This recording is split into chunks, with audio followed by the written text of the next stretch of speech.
বহিরাগত করে ভুল সিদ্ধান্ত দিয়েছেন, সেই বহিরাগত নাসির খানের এমপি হবে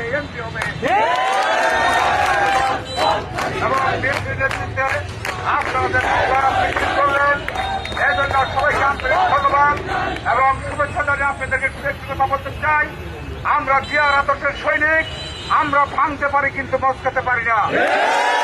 এই পরাজয় আমাদের সাময়িক, এই পরাজয় আমরা মেনে নিয়েছিলাম, কিন্তু তারপরে বিজিতরা যেভাবে এই ঘাটালের শহীদ জিয়ার আদর্শের সৈনিক ধানের শীষের নেতাকর্মীর বাড়িতে বাড়িতে এবং গায়ে হাত রক্তাক্ত করেছে, তারই প্রতিবাদে আপনারা মিছিল করলেন। এবং এই মিছিল থেকে স্পষ্ট ভাষায় বলে দিতে চাই, আমরা ধৈর্য ধরেছি, ধৈর্যের বাদ ভাঙবেন না।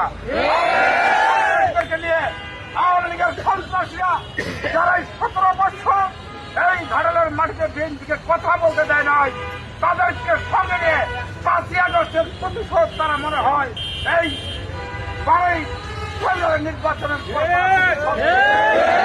আর না বন্ধ করে। আওয়ামী লীগের ভাইয়েরা আপনাদেরকে বলেছিলাম শান্তিতে থাকতে পারেন, কিন্তু শান্তিতে আপনারা থাকতে চান নাই। আবার যদি মাথা ধরা দিয়ে ওঠার চেষ্টা করেন, আপনাদের বীর রাত কিভাবে ঢেকে দিতে হয় আমরা ভালোভাবেই জানি।